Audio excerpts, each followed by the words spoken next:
Pakar gizi ungkap risiko makan nasi dan mie bersamaan dalam jangka panjang. Namanya juga masyarakat Indonesia ya. Iya. Kalau misalkan makan mie nggak pakai nasi itu kayaknya kurang gitu. Belum makan sebutannya. Belum makan sebutannya ya. Mahasiswa Vietnam ya. Ini di kita Vietnam. baca di Vietnam itu umur 23 tahun. Sangat muda gitu kan. Umur 23 tahun gagal ginjal karena dia juga sering mengonsumsi makanan yang pedas, kemudian sering mengonsumsi mie. Radang usus buntu. Nah, Buntu. mulai dari nyeri perut sampai diare.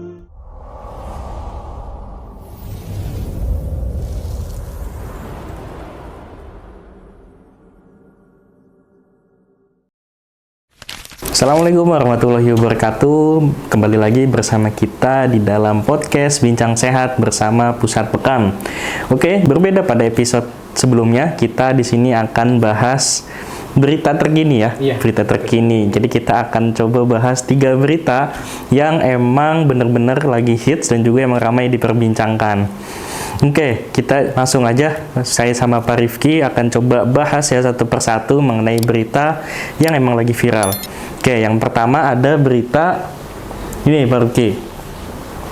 Pakar gizi ungkap risiko makan nasi dan mie bersamaan dalam jangka panjang. Nah, ini kita sering lihat ya, Pak Rifki, kita banyak orang yang makan nasi terus juga pakai mie gitu bersamaan. Ada istilah karbo on karbo gitu. Jadi mie karbo, nasi juga karbo. Nah, ini sebenarnya bahaya nggak sih kalau dimakan secara terus-menerus gitu?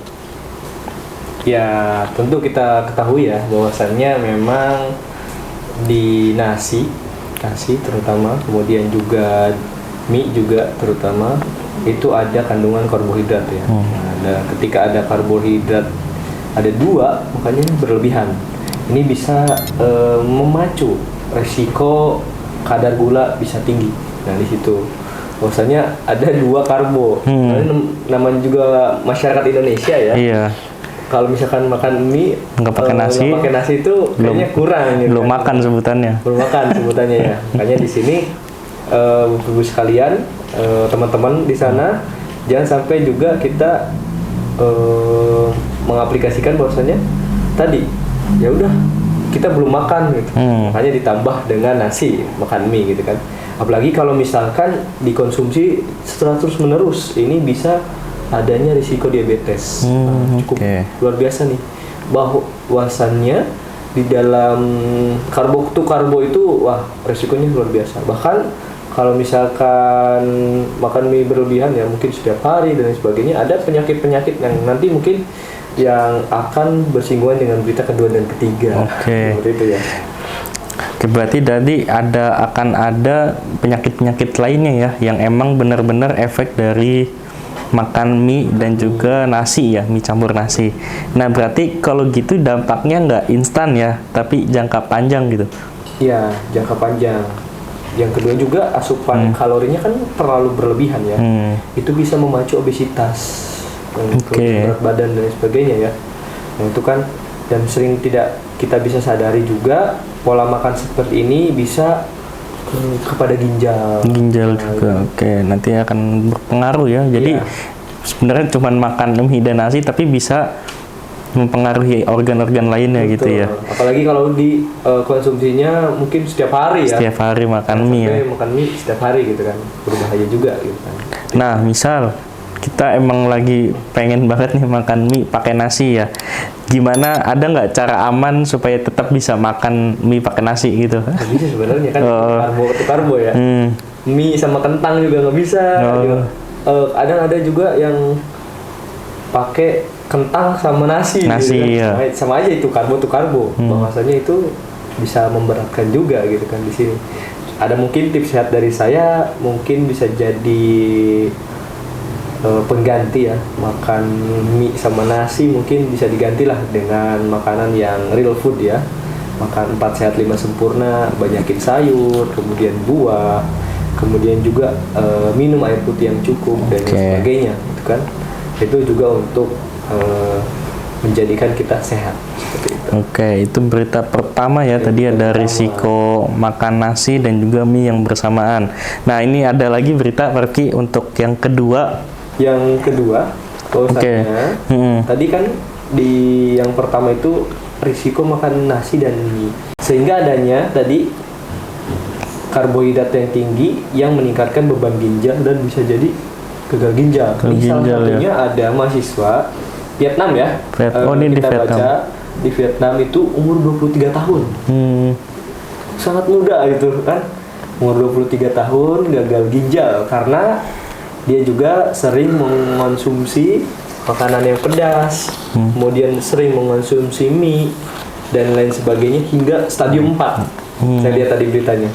Bapak Ibu sekalian, kalau misalkan nanti Bapak Ibu memilih makanan, itu makanannya harus tepat. 4 sehat 5 sempurna, dan juga makanannya itu kalau dalam muslim itu harus halal. Seperti itu. Oke. Jadi sakit gagal ginjal ini stadium akhir bukan dari faktor genetik ya? Bukan. Itu biasanya itu kalau yang berita dari sini itu dari gagal ginjal itu karena terus-terusan dikasih beban garam, pengawet, dan juga tadi makan pedas ya. Ya kalau dari berita ini. Iya, saya kalau di mie instan kan campur ya. Ada asin juga, pedas ada. Bukan kalau misalkan itu dikasih pedas biar enak gitu. Iya, dimakin pedas lagi. Dari pedas. Nah itu. Oke, makanya sebenarnya harus ya untuk adanya edukasi mengenai efek-efek dari yang namanya makanan ya dari masa muda ini. Nah, misal ini kasusnya kan udah gagal ginjal stadium akhir nih. Itu artinya apa? Kalau udah dia harus apa? Stadium akhir kan memang kalau dari kedokterannya harus dicuci darah ya. Iya, cuci darah ya. Cuci darah itu bisa mungkin 1 minggu atau 1 bulan sekali. Itu kan lumayan juga kan. Iya.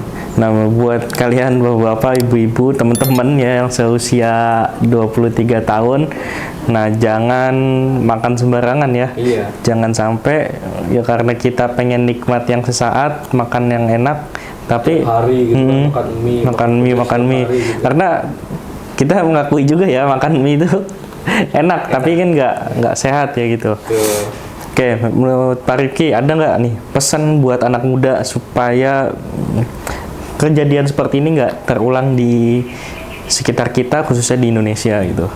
Mungkin bagi anak muda sering-seringlah minum air putih ya, karena zaman sekarang itu banyak sekali anak muda yang lebih enak minum minuman yang kemasan, minum kopi yang manis ya. Yang manis ya, berlebihan gula. Gitu.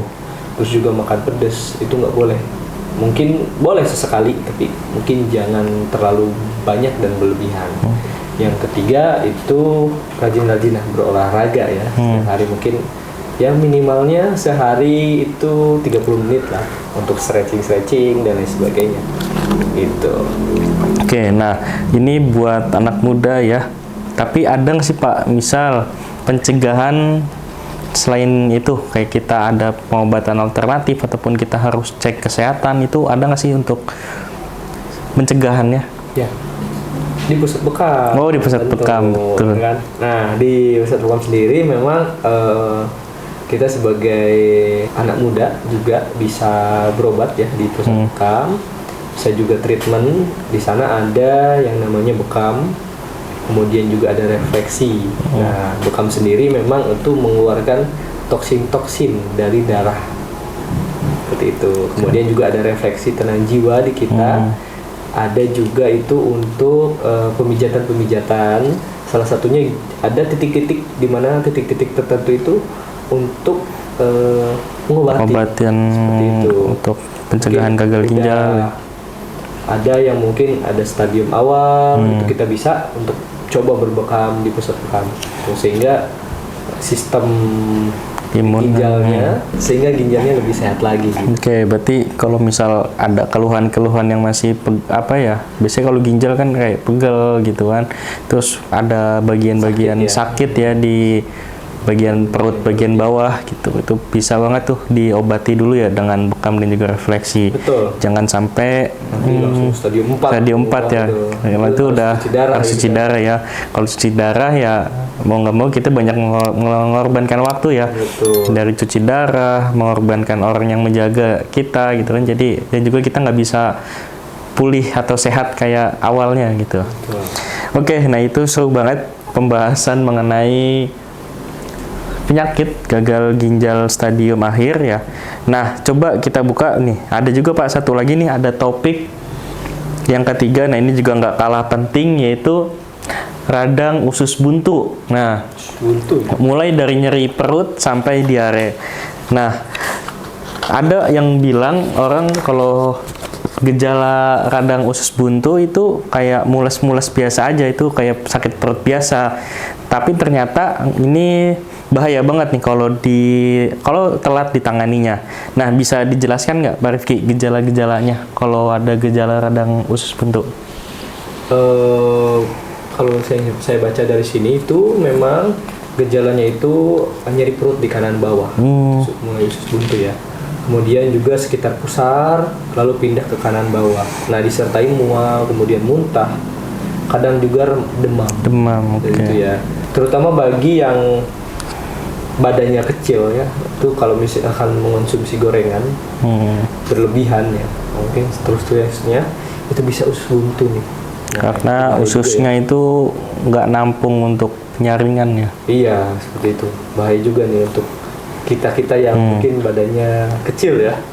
Nah, ini makanya mungkin bisa dikurangin lah makan gorengan ya, seperti itu ya. Iya, jadi banyak juga Pak, kalau emang kita nih sakit perut, kita nggak tahu nih, oh ternyata ini gejala usus buntu. Dia ya udah kita cuman minum obat pereda nyeri aja nih. Kalau sakit perut, nah itu gimana sih? Boleh nggak? Kayaknya bahaya ya. Bahaya. Ya. Tapi kalau misalkan terus-terusan, jangan ditunda, langsung aja ke dokter ya. Oke. Dokter, kemudian juga jangan diurut tuh kalau misalkan Bagian sakit. perutnya ya. Iya, karena bisa memperparah seperti itu. Oke. Nah, kalau tadi kan kita bahas gagal ginjal, itu ada kaitannya sama pola makan. Nah, kalau gejala radang usus buntu ini ada kaitan juga nggak sama pola makan? Ya, biasanya di usus buntu itu biasanya kekurangan serat. Nah, itu serat itu dari mana? Serat itu dari sayur-sayuran dan juga buah-buahan. Bisa juga seratnya dikukus ya, buah dikukus, kemudian kita makan. Nah, itu untuk serat ya, memperbanyak serat. Kekurangan serat ini meningkatkan risiko karena fesesnya keras, menyumbat usus buntu. Jadi BAB-nya susah ya, jadi nggak keluar nih sampahnya. Iya. Jadi ya terhambat sehingga ususnya itu menjadi buntu, dan juga makanan-makanan yang baru dimakan ya udah tersimpan di usus, nggak dikeluarkan. Oke, nah itu luar biasa banget ya bahasan hari ini. Ada 3 hal ya yang kelihatan sepele dan juga yang emang sering dilakukan atau dikonsumsi oleh masyarakat Indonesia khususnya yang bikin gagal ginjal dan juga bikin usus buntu. Nah, ini yang sering diabaikan. Oke, terima kasih Pak Rifki atas ilmunya, dan juga buat sobat sehat, ingat ya, untuk kita sehat kita harus menjaga pola makan dan juga minum yang cukup, dan juga perbanyak makan serat dan juga rutin olahraga. Nah, ini adalah kunci untuk hidup sehat. Nah, kalau teman-teman juga kalau mau menambahkan ya untuk tambah sehat ataupun tambah rileks, jangan lupa juga nih ada juga terapi bekam di pusat bekam. Nah, ini bisa juga membantu melancarkan peredaran darah dan juga menjaga metabolisme tubuh. Oke, itu aja untuk video kali ini. Sampai jumpa di episode berikutnya. Semoga kita bisa memberikan manfaat yang banyak ya buat para penonton, sehingga teman-teman bisa sehat selamanya bersama Pusat Bekam. Sekian, wassalamualaikum warahmatullahi wabarakatuh.